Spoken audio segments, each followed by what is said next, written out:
The Book of Isaiah, Chapter 2. This is what Isaiah the son of Amoz saw concerning Judah and Jerusalem.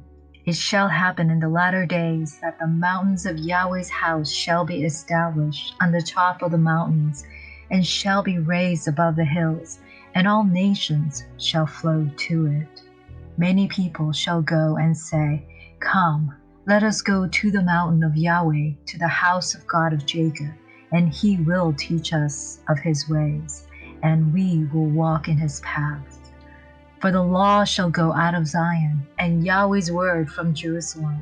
He will judge between the nations, and will decide concerning many peoples.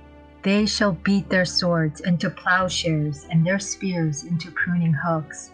Nation shall not lift a sword against nation, neither shall they learn war any more.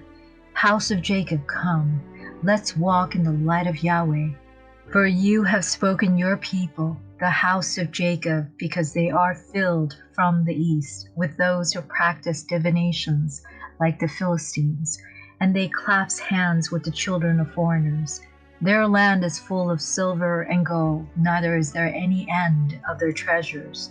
Their land also is full of horses, neither is there any end of their chariots. Their land also is full of idols. They worship the work of their own hands, that which their own fingers have made. Man is brought low, and mankind is humbled. Therefore, don't forgive them. Enter into the rock and hide in the dust, from before the terror of Yahweh and from the glory of his majesty. The lofty looks of man will be brought low, the arrogance of men will be bowed down, and Yahweh alone will be exalted in that day. For there will be a day of Yahweh of armies for all that is proud and arrogant, and for all that is lifted up, and it shall be brought low, for all the cedars of Lebanon that are high and lifted up, for all the oaks of Bashan, for all the high mountains, for all the hills that are lifted up, for every lofty tower, for every fortified wall, for all the ships of Tarshish, and for all pleasant imagery.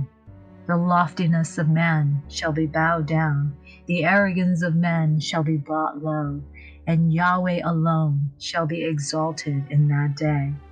The idols shall utterly pass away. Men shall go into caves of the rocks and into the holes of the earth from before the terror of Yahweh and from the glory of his majesty when he arises to shake the earth mightily. In that day, men shall cast away their idols of silver and their idols of gold, which have been made for themselves to worship, to the moles and to the bats, to go into the caverns of rocks and into the clefts of the ragged rocks, from before the terror of Yahweh and from the glory of his majesty, when he rises to shake the earth mightily.